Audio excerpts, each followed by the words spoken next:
അടിമാലിയിൽ ദേശീയപാത നിർമ്മാണം നിർത്തിവെക്കാൻ ജില്ലാ കളക്ടറുടെ ഉത്തരവ്. മണ്ണിടിച്ചിൽ സാധ്യതയുള്ള പ്രദേശങ്ങളിൽ പരിശോധന നടത്താൻ പ്രത്യേക സംഘത്തെയും നിയോഗിച്ചു. വിവരങ്ങളുമായി ബിനീഷ് ആന്റണി ചേരുന്നു.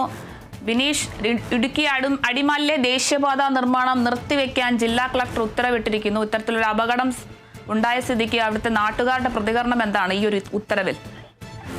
തീർച്ചയായിട്ടും നാട്ടുകാർ വലിയൊരു സന്തോഷത്തിലാണ്. കാരണം ദേശീയപാത നിർമ്മാണവുമായി ബന്ധപ്പെട്ട് അനധികൃതമായി മണ്ണെടുക്കലിന്റെ ഭാഗമായാണ് ഇത്തരത്തിൽ വലിയൊരു മണ്ണിടിച്ചിലുണ്ടായി ഒരാൾ മരണപ്പെട്ടതും ബാക്കി 9ഓളം വീടുകൾ നശിച്ചു പോകാൻ കാരണമെന്നാണ് നാട്ടുകാർ ആരോപണം ഉന്നയിച്ചത്. ഏതായാലും അതിന്റെ ഒരു അടിസ്ഥാനത്തിൽ തന്നെയാണ് ഇപ്പോൾ നിർമ്മാണം നിർത്തിവെക്കാൻ തന്നെ ജില്ലാ കളക്ടർ ദിനേശൻ ചെറുവാട്ട് ഉത്തരവിട്ടിരിക്കുന്നത്.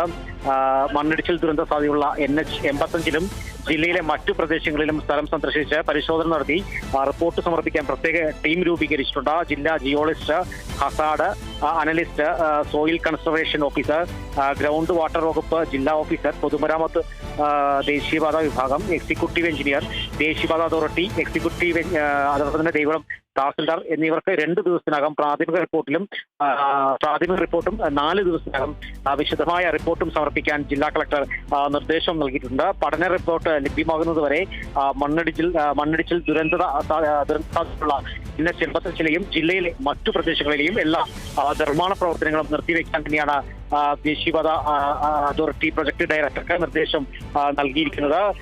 അതോടൊപ്പം തന്നെ റോഡിലും വീടുകളിലേക്കും ഇടിഞ്ഞു വീണ മണ്ണ് നീക്കം ചെയ്യുന്നതിനും ഉത്തരവിൽ അനുവാദം നൽകിയിട്ടുണ്ട്. അരുണിമ, ശരി, വ്യക്തമാണ് ബിനീഷ്. ഇടുക്കി അടിമാലിയിൽ ദേശീയപാത നിർമ്മാണം നിർത്തിവെക്കാൻ ജില്ലാ കളക്ടർ ഉത്തരവിട്ടിരിക്കുന്നു.